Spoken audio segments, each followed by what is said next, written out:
ओम शांति। 2/2/2024 की प्रातः मूल्य। ओम शांति। बाप दादा मधुबन। मीठे बच्चे, ऊंच पद पाने के लिए तुम्हें बाप जो पढ़ाते हैं उसे ज्यों का त्यों पालन करो। सदा श्रीमत पर चलते रहो। प्रश्न है, कभी भी अफसोस ना हो उसके लिए किस बात पर अच्छी तरह विचार करो। उत्तर है, हर एक आत्मा को जो पाठ बजा रही है वह ड्रामा में एक्यूरेट नूंधा हुआ है। यह अनादि और अविनाशी ड्रामा है। इस बात पर विचार करो तो कभी भी अफसोस नहीं हो सकता। अफसोस उन्हें होता है जो ड्रामा के आदिमद अंत को रियलाइज नहीं करते हैं। तुम बच्चों को इस ड्रामा को ज्यों का त्यों साक्षी होकर देखना है। इसमें रोने रूसने की कोई बात नहीं। ओम शांति। रूहानी बाप बैठ रूहानी बच्चों को समझाते हैं कि आत्मा कितनी छोटी है, बहुत छोटी है, और छोटी सी आत्मा से शरीर कितना बड़ा देखने में आता है। छोटी आत्मा अलग होती जाती है तो फिर कुछ भी नहीं देख सकती। आत्मा के ऊपर विचार किया जाता है। इतनी छोटी बिंदी क्या क्या काम करती है। मैग्नीफाई ग्लास होते हैं, उसमें छोटे छोटे हीरों को देखा जाता है। कोई दाग आदि नहीं है। तो आत्मा भी कितनी छोटी है, कैसे मैग्नीफाई ग्लास है जिससे देखते हो कहाँ रहती कहाँ है, क्या कनेक्शन है। इन आँखों से कितना बड़ा धरती आसमान देखने में आता है। बिंदी निकल जाने से कुछ भी नहीं रहता। जैसे बिंदी बाप वैसे बिंदी आत्मा। इतनी छोटी आत्मा प्योर इम्प्योर बनती है। यह बहुत विचार करने की बातें हैं। दूसरा कोई नहीं जानते आत्मा क्या है, परमात्मा क्या है। इतनी छोटी आत्मा शरीर में रह क्या क्या बनाती है, क्या क्या देखती है। उस आत्मा में सारा पाठ भरा हुआ है। 84 का जगह से वह काम करती है। वंडर है, इतनी छोटी सी बिंदी में 84 जन्मों का पाठ नूंधा हुआ। एक शरीर छोड़ दूसरा लेती है। शरीर से आत्मा निकल गई तो शरीर मर गया। कितना बड़ा शरीर है और कितनी छोटी आत्मा है। यह भी बाबा ने बहुत प्यार बार समझाया है कि मनुष्यों को कैसे पता पड़े कि यह सृष्टि का चक्र हर 5000 वर्ष बाद फिरता है। फलाना मरा, यह कोई नई बात नहीं। उनकी आत्मा ने यह शरीर छोड़ दूसरा लिया। 5000 वर्ष पहले भी इस नाम रूप में इसी समय छोड़ा था। आत्मा जानती है हर एक शरीर छोड़ दूसरे में प्रवेश करती हूँ।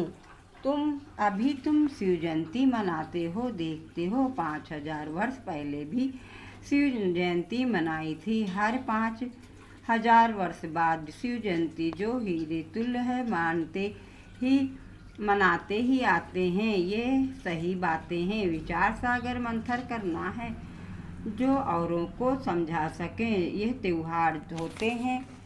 तुम कहेंगे नई बात नहीं, हिस्ट्री रिपीट होती है। जो फिर 5000 वर्ष बाद जो भी पाठधारी हैं वह आत्मा शरीर लेते हैं, वह अपना शरीर लेते हैं। एक नाम रूप देश काल छोड़ दूसरा लेते हैं। इस पर विचार सागर मंथन कर ऐसा लिखें जो मनुष्य वंडर खाएं। बच्चों से हम से पूछते हैं ना, आगे कब मिले हो। इतनी छोटी आत्मा से ही पूछना होता है ना, तुम इस नाम रूप में आगे कब मिले थे। आत्मा ने सुना तो बहुत कहते हैं, हाँ बाबा आपसे कल पहले मिले थे। सारा ड्रामा का पार्ट बुद्धि में है। वह होते हैं हद के ड्रामा में के एक्टर्स। ये है बेहद का ड्रामा। यह ड्रामा बड़ा एक्यूरेट है, इसमें जरा भी फर्क नहीं पड़ सकता। वह बाइस्कोप होते हैं हद के, मशीन पर चलते हैं। 2-4 रोल भी हो सकते हैं जो फिरते हैं। ये तो अनादि अविनाशी एक ही बेहद का ड्रामा है। इसमें कितनी छोटी आत्मा एक पार्ट बजाए फिर दूसरा बजाती है। 84 जन्मों का कितना बड़ा फिल्म रोल है होगा। ये कुदरत है, कोई की बुद्धि में बैठेगा है तो रिकॉर्ड मिसल बड़ा वंडरफुल है।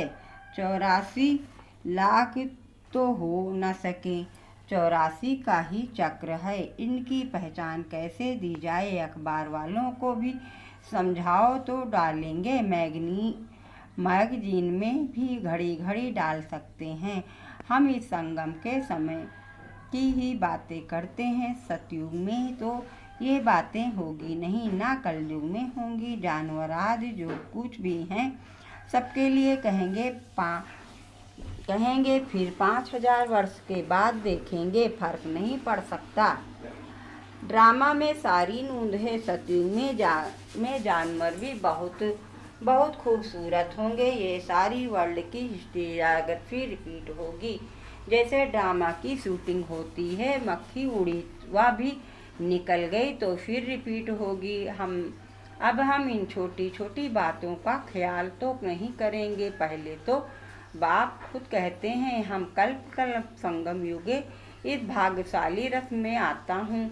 आत्मा ने कहा, कैसे इसमें आते हैं? इतनी छोटी बिंदी है उनको फिर ज्ञान का सागर कहते हैं। यह बातें तुम बच्चों में भी जो समझू हैं वह समझ सकते हैं। हर 5000 वर्ष के बाद मैं आता हूँ। कितनी ये वैल्यूबल पढ़ाई है।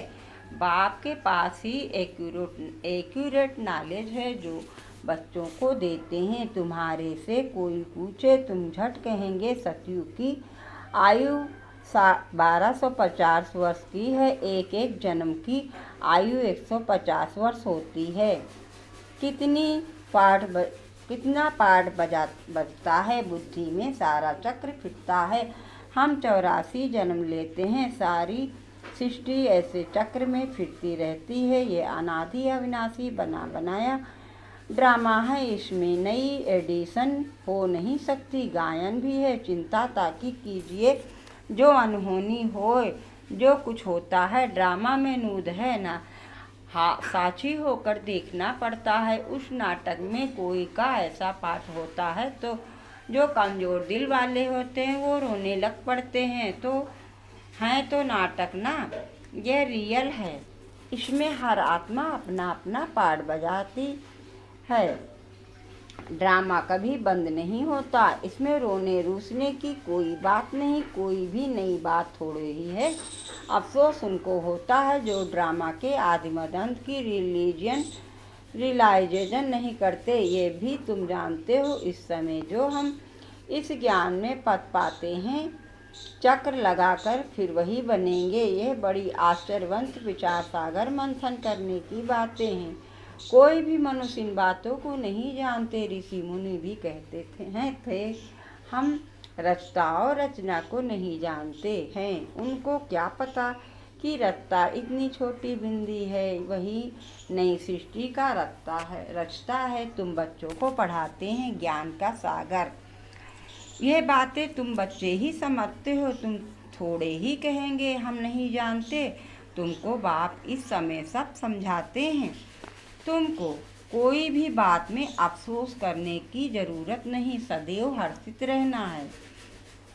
उस ड्रामा की फिल्म चलते चलते घिस जाएगी, पुरानी हो जाएगी, फिर बदली करेंगे, पुराने को खलास कर देते हैं। यह तो बेहद का अविनाशी ड्रामा है। ऐसी ऐसी बातों पर विचार कर पक्का कर लेना चाहिए। यह ड्रामा है। हम बाप की श्रीमत पर चल पतित से पावन बन रहे हैं और कोई बात हो नहीं सकती जिससे हम पतित से पावन बन जाएं अथवा तमो प्रधान से सतो प्रधान बने। पाड़ बजाते बजाते हम सतो प्रधान से तमो प्रधान बने हैं। फिर सतो प्रधान बनना है। ना आत्मा विनाश हो पा सकती, ना पाठ विनाश को पा सकता। ऐसी ऐसी बातों पर कोई का विचार नहीं चलता। मनुष्य तो सुनकर वंडर खाएंगे। वह तो सिर्फ भक्ति मार्ग के शास्त्र ही पढ़ते हैं। रामायण भागवत गीता आदि वही है। इसमें तो विचार सागर मंथन करना होता है। बेहद का बाप जो समझाते हैं उसको ज्यों का त्यों हम धारण कर लें तो अच्छी ही पद पालें। सब एक जैसी धारणा नहीं कर सकते। कोई तो बहुत महीनता से समझाते हैं। आजकल जेल में भी भाषण करने जाते हैं। वेश्याओं के पास भी जाते हैं। गूंगे बहरों के पास भी बच्चे जाते होंगे। क्योंकि उन्हों को भी हक है, इशारे से समझ सकते हैं। आत्मा समझाने वाली तो अंदर है ना, चित्र सामने रख दो, पढ़ तो सकेंगे ना। बुद्धि तो आत्मा में है ना। भला अंधे लूले लंगड़े हैं, परंतु कोई न कोई प्रकार से समझ सकते हैं। अंधों के कान तो हैं। तुम्हारा सीढ़ी का चित्र तो बहुत अच्छा है, स्वर्ग में जाने लायक बना सकते हो। आत्मा बाप से वर्षा ले सकती है, स्वर्ग में जा सकती है। करके आर्गन्स डिफिकल्ट है।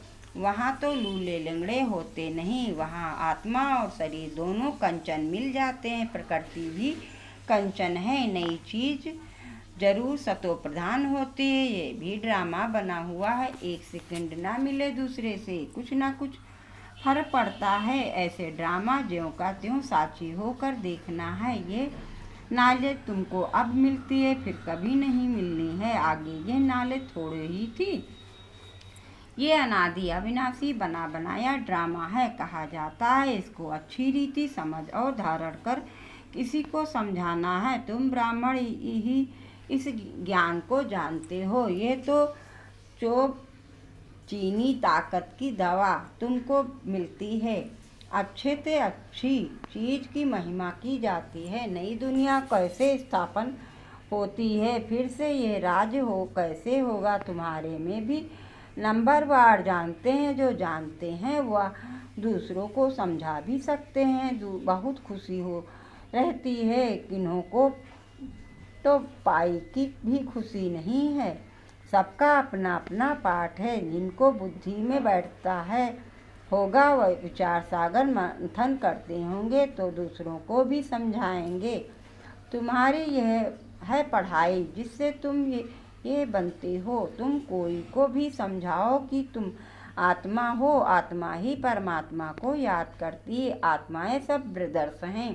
कहावत है गाढ़ी जीवन, बाकी सब मनुष्यों में आत्मा है। सब आत्माओं का पारलौकिक बाप एक है। जो पक्के निश्चय बुद्धि होंगी उनको कोई फिरा नहीं सकते, कच्चे को जल्दी फिरा देंगे। सर्वव्यापी के ज्ञान पर कितना डिबेट करते हैं, वह भी अपने ज्ञान पर पक्के हैं। हो सकता है हमारे इस ज्ञान का ना हो, उनको देवता धर्म का कैसे कह सकते। अनादि सनातन देवी देवता धर्म तो पराया लोप है। तुम बच्चों को मालूम है हमारा ही आदि सनातन धर्म पवित्र प्रवृत्ति वाला है। अब तो आप पवित्र हो गया है। जो पहले पूज थे वही पुजारी बन पड़े हैं। बहुत पॉइंट्स कंठक होंगी तो समझते रहेंगे। बाप तुमको समझाते हैं, तुम फिर औरों को समझाओ कि ये सृष्टि का चक्र कैसे फिरता है, सिवाय तुम्हारे और कोई नहीं जानते। तुम्हारे में भी नंबरवार हैं। बाबा को भी घड़ी घड़ी पॉइंट्स रिपीट करनी पड़ती है, क्योंकि नए नए आते हैं। शुरू में कैसे स्थापना हुई तुम्हारे में से पूछेंगे, फिर तुमको भी रिपीट करना पड़ेगा। तुम बहुत बिजी रहेंगे। चित्रों पर भी तुम समझा सकते हो, परंतु ज्ञान की धारणा एक सबको एक रस तो हो नहीं सकती है। इसमें ज्ञान चाहिए, याद चाहिए, धारणा बड़ी अच्छी चाहिए। सतो प्रधान बनने के लिए बाप को याद जरूर करना है। कई बच्चे तो अपने धंधे में फंसे रहते हैं, कुछ भी पुरुषार्थ ही नहीं करते। ये भी ड्रामा में नूंद है। कल पहले जिन्होंने जितना पुरुषार्थ किया है उतना ही करेंगे। पिछाड़ी में तुमको एकदम भाई भाई होकर रहना है। नंगे आए थे नंगे जाना है। ऐसा ना हो पिछाड़ी में कोई याद आ जाए। अभी तो कोई वापिस जा ना सके जब तक विनाश ना हो। स्वर्ग में कैसे जा सकेंगे। जरूर ये तो सूझ वतन में जाएंगे या यहाँ ही जन्म लेंगे। बाकी जो कमी रही होगी उसका पुरुषार्थ करेंगे, वह भी बड़े हो तब समझ सकें। ये भी ड्रामा में सारी नूंद है। तुम्हारी एक रस अवस्था तो पिछाड़ी में ही होगी। ऐसे नहीं लिखने से सब याद हो सकता है। फिर लाइब्रेरीज आदि में इतनी किताबें क्यों होती हैं? डॉक्टर वकील लोग बहुत किताबें रखते हैं, स्टडी करते रहते हैं, वह मनुष्य के वकील बनते हैं। तुम आत्माएं आत्माओं के वकील बनती हो। आत्माएं आत्माओं को पढ़ाती हैं, वह है जिस्मानी पढ़ाई, ये है रूहानी पढ़ाई। इस रूहानी पढ़ाई से फिर 21 जन्म कभी भूल चूक नहीं होगी। माया के राज में बहुत भूल चूक होती रहती है, जिस कारण से सहन करना पड़ता है। जो पूरा नहीं पढ़ेंगे कर्मातीत अवस्था को नहीं पाएंगे, तो सहन करना ही पड़ेगा। फिर पद भी कम हो जाएगा। विचार सागर मंथन कर औरों को सुनाते रहेंगे, तब चिंतन चलेगा। बच्चे जानते हैं, कल पहले भी ऐसे बाप आया था जिसकी शिव जयंती मनाई जाती है। लड़ाई याद की तो कोई बात नहीं, वह सब हैं शास्त्रों की बातें, ये है पढ़ाई।